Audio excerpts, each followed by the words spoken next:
Assalamualaikum warahmatullahi wabarakatuh.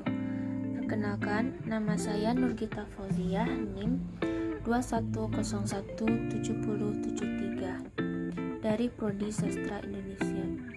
Pada kesempatan kali ini, saya akan menyajikan video mata kuliah umum bahasa Inggris dengan tema rangkuman materi pertemuan 1 hingga ke pertemuan 7. Sebelumnya, yang saya hormati dosen pengampu Miss Hanesti Ayudia dan teman-teman yang seperjuangan. Berikut ini rangkuman materi dari pertemuan 1 hingga pertemuan 7. Pertama yaitu pembahasan tentang pemakaian atau penggunaan subjek, to be, dan adjektif. Subjek terdiri dari noun dan pronoun. Noun adalah kata benda dan pronoun adalah kata ganti benda. Dan termasuk kepada bagian-bagian dari pronoun adalah she, he, it, they, we. Kemudian to be. To be ada 3 yaitu is, dan are. Is digunakan jika subjeknya bersifat tunggal. Sedangkan to be digunakan khusus untuk I. Kemudian ada are, digunakan jika subjeknya lebih dari 1. Selanjutnya ada adjektif. Adjektif digunakan untuk mendeskripsikan subjek. Pembahasan kedua adalah tentang simple present tense. Simple present tense merupakan jenis gramatikal yang bisa memakai to be dan bisa juga tanpa to be. Simple present tense memakai to be jika saat pemakaian adjektif dan tanpa to be saat pemakaian verb. Kemudian adapun susunan dari bentuk kalimat simple present tense untuk kalimat positif didahului oleh untuk subjek I, you, they, we. Subjeknya untuk verbnya hanya menggunakan verb dasar. Sedangkan untuk subjeknya yang berupa she, he, it, maka verb yang digunakan adalah verb dengan tambahan s. Untuk rumus kalimat negatifnya, tambahkan kata don't atau do not setelah subjek.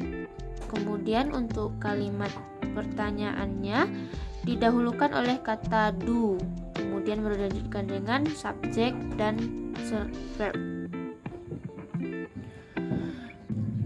Pembahasan ketiga yaitu tentang simple present continuous. Simple present continuous menggunakan verb ing untuk fungsi. Untuk pemakaian kalimatnya, untuk kalimat positif memakai subjek, to be, dan verb ing. Untuk kalimat negatifnya, kita hanya menambahkan kata not setelah to be. Adapun untuk kalimat yang mengandung kalimat pertanyaan, maka didahulukan oleh to be, kemudian dilanjutkan dengan subjek dan verb ing. Dan kemudian dengan kalimat yang berbentuk pertanyaan double H question, yaitu dengan rumus yang diletakkan pada awal kalimat yaitu WH question, kemudian apa yang akan ditanyakan, kemudian to be, subject, dan verb ing. Simple present continuous digunakan untuk to describe a stage or condition that we can observe now. Artinya kita bisa mendeskripsikan situasi yang sedang berlangsung sekarang. Yang kedua, untuk mendeskripsikan an action in progress, suatu aksi yang sedang berlangsung. Kemudian untuk show a long term action that is in progress, untuk mendeskripsikan suatu pekerjaan yang berlangsung lama dan masih berlangsung hingga saat ini. Yang keempat yaitu untuk mendeskripsikan sesuatu tren. Kemudian Pembahasan yang keempat itu adalah tentang simple past tense. Simple past tense bertujuan untuk mendeskripsikan aktivitas yang sudah terjadi di masa lalu dan menggunakan verb of time yang berkaitan dengan masa lalu seperti long time ago, last week, yesterday, last night. Kemudian untuk penyusunan pola kalimatnya bisa memakai to be dan bisa tidak memakai to be. Jika tidak memakai to be maka tidak memakai to be jika menggunakan verb, memakai to be jika memakai adjektif. Jika memakai verb maka rumus kalimatnya adalah subjek verb 2 ditambah dengan objek. Kemudian jika dia menggunakan to be maka to be yang digunakan adalah was jika subjeknya 1, were jika subjeknya lebih dari 1. Untuk kalimat negatifnya setelah to be ditambahkan not setelah to be. Kemudian jika dia memakai verb maka tambahkan did setelah subjek dan not setelahnya.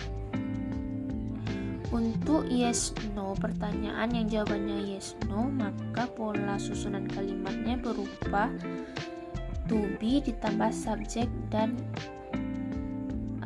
ditambah dengan adjektif, atau bisa dengan did ditambah subjek dan verb 2-nya kembali menjadi verb 1. Baiklah, sekian